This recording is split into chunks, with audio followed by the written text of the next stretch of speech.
Caterpillar, the Nature Club of Sadhana, hosts its celebration.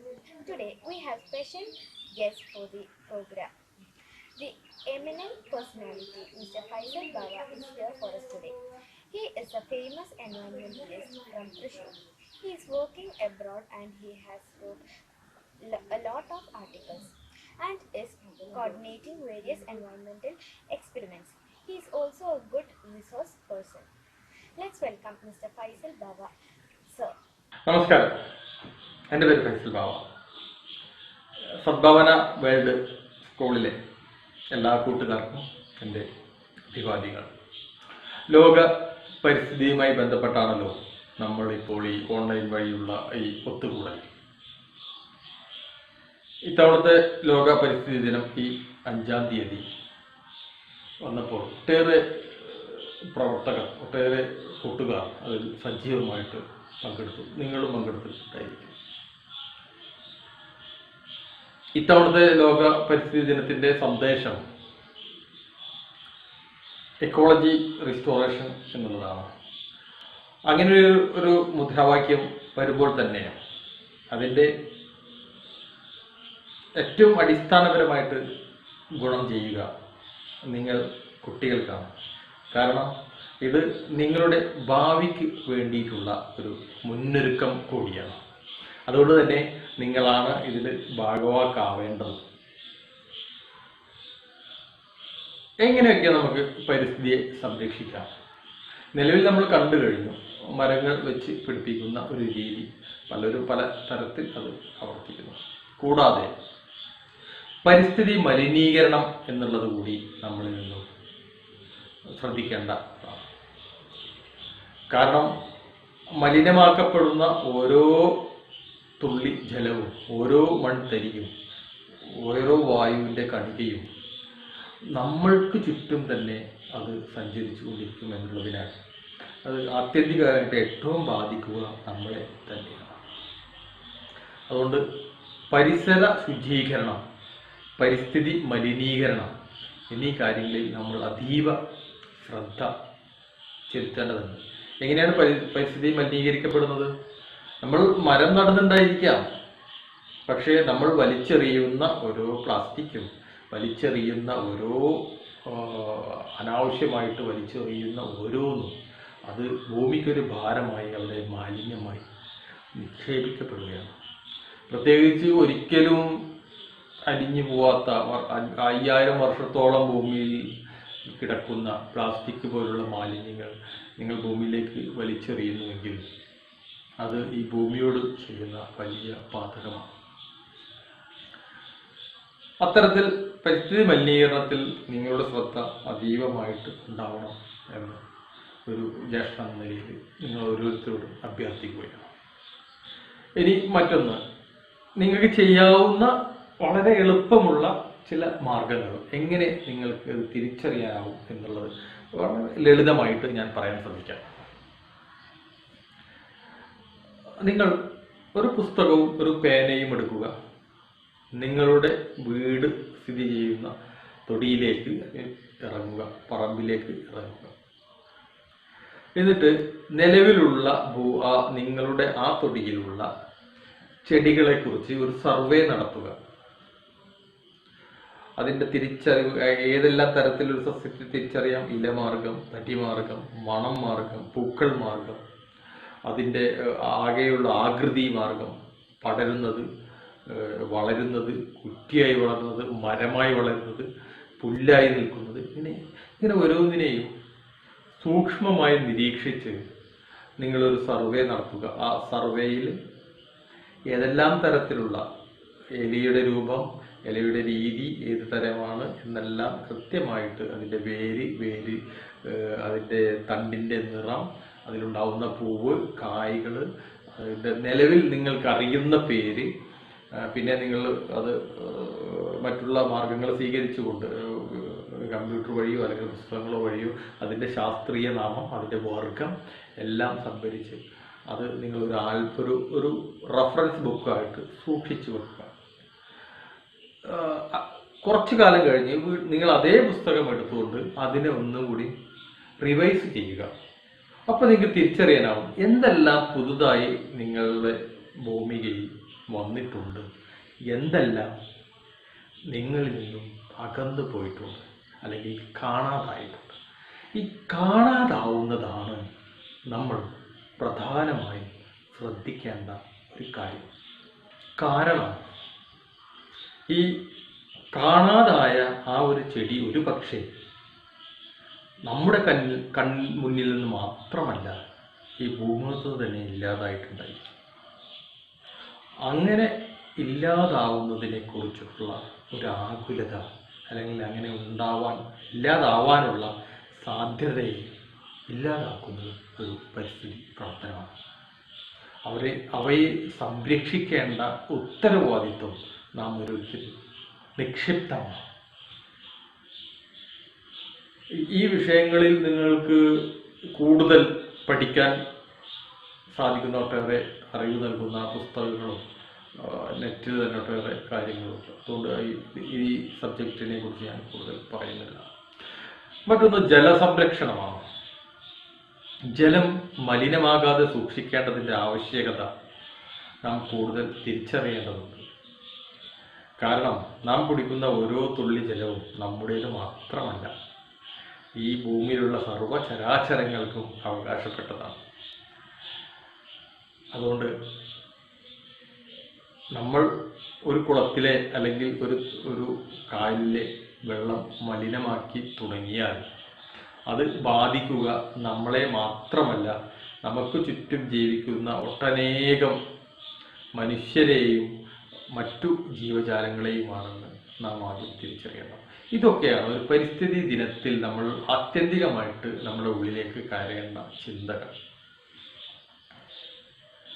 ഇനി മരം നടുന്നതിലെ കാര്യങ്ങളെ കുറിച്ച് കടക്കാം. നിങ്ങളോട് എനിക്കുള്ളൊരു അഭ്യർത്ഥനയാണ്. നിങ്ങളുടെയൊക്കെ പിറന്നാൾ വളരെ സന്തോഷപൂർവ്വം നിങ്ങൾ ആഘോഷിക്കുന്നുണ്ടായിരിക്കും. കേക്ക് മുറിച്ചും മുറി മുഴുവൻ അരങ്ങുകൾ നിറച്ച് ആഘോഷപൂർവ്വം നടത്തുമ്പോൾ തന്നെ നിങ്ങൾ ഓരോരുത്തരും നിങ്ങളുടെ പിറന്നാളിനെ ഒരു മരം നടുക. എന്നും ഓർമ്മിക്കാൻ, നിങ്ങളുടെ ഓരോ പിറന്നാളുകളും ഓർമ്മിക്കാൻ ആ മരം നിങ്ങളെ ഉപകരിക്കും. മാത്രമല്ല, അത് തണൽ വിരിച്ച് നിൽക്കുമ്പോൾ ആ തണലിൽ പോയി നിന്നുകൊണ്ട് നിങ്ങളുടെ വളർന്നു വരുന്ന കാലത്ത് ആ തണലിൽ പോയി ഇരിക്കാം, വിശ്രമിക്കാം. വളരെ നൊസ്റ്റാൾജിക്കായിട്ട് നിങ്ങൾക്ക് അതിനെക്കുറിച്ച് ചിന്തിക്കാം.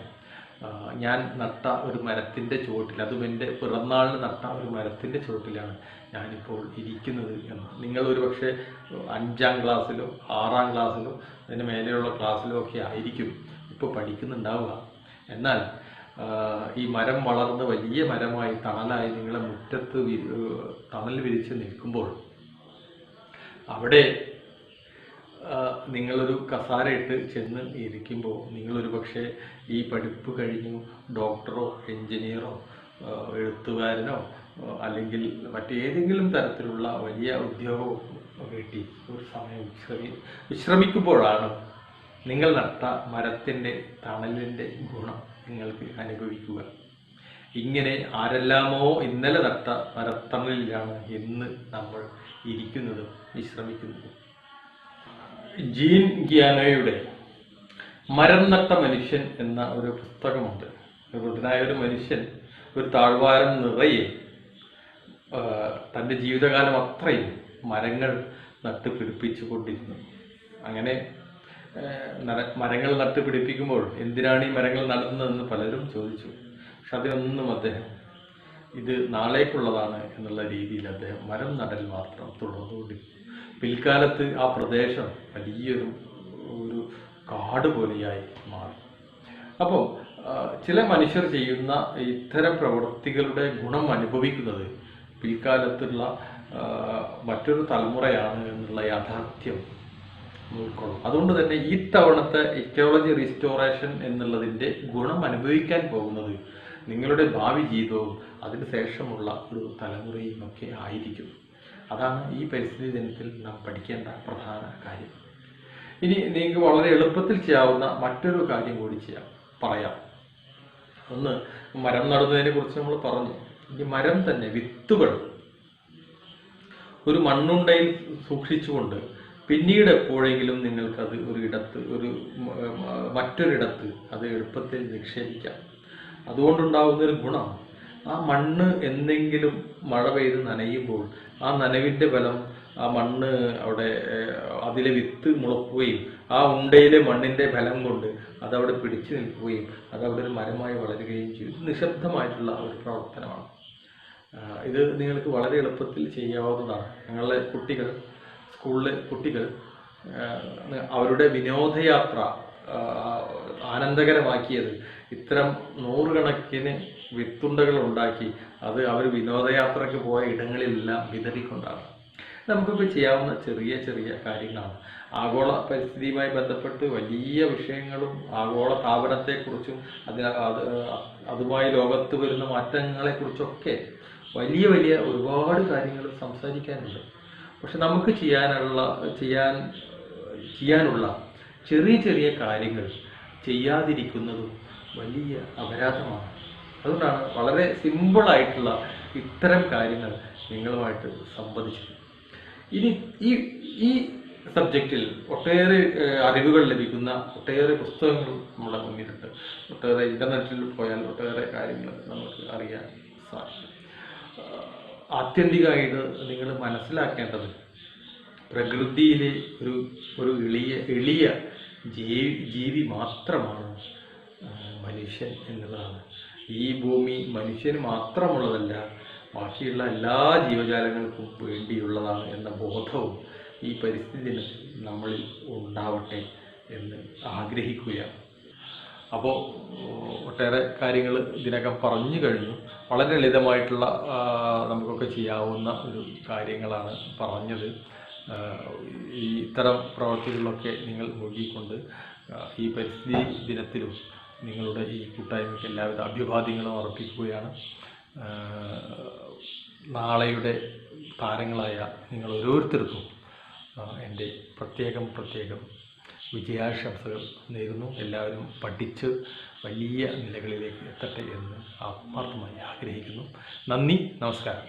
The theme of the Environmental Day is Ecosystem Restoration. I would like to invite our Nature Club convener Anand S. Nambiar to deliver the speech. Since 1974, World Environment Day has been celebrated every year on 5th June, engaging governments, businesses and citizens in an effort to address pressing environmental issues. For too long, we have been exploiting and destroying our planet's ecosystem. Every 3 seconds, the world loses enough forest to cover a football pitch. And over the last century, we have destroyed half of our wetlands. As much as 50% of our coral reefs have already been lost, and up to 90% of the coral reefs could be lost by 2050, even if global warming is limited to an increase of 1.5 degrees Celsius.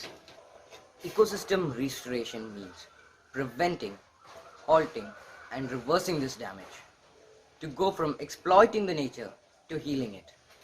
This World Environment Day will kick off the UN Decade on Ecosystem Restoration, a global mission to revive billions of hectares, from forest to farmlands, from the top of mountains to the depth of the sea.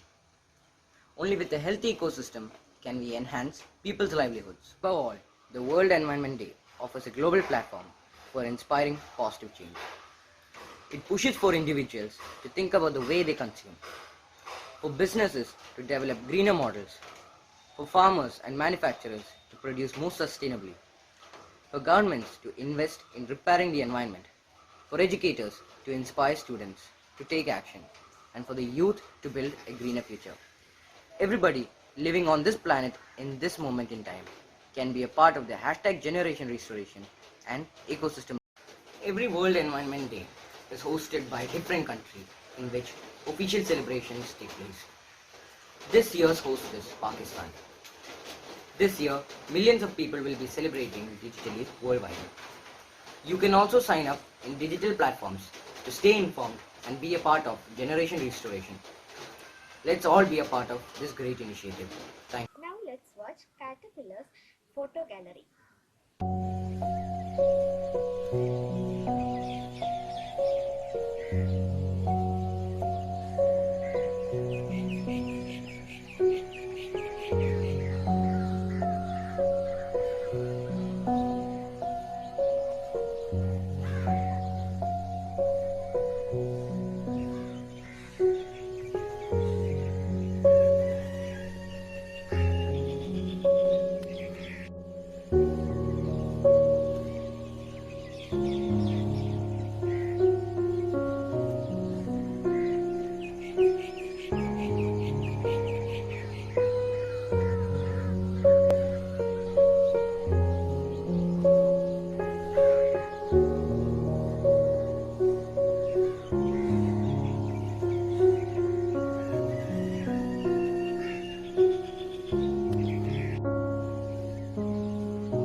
competitions for the students. Many of them participated in the competitions. Conservation of environment is very essential for our well-being. Save nature, save earth. Thank you.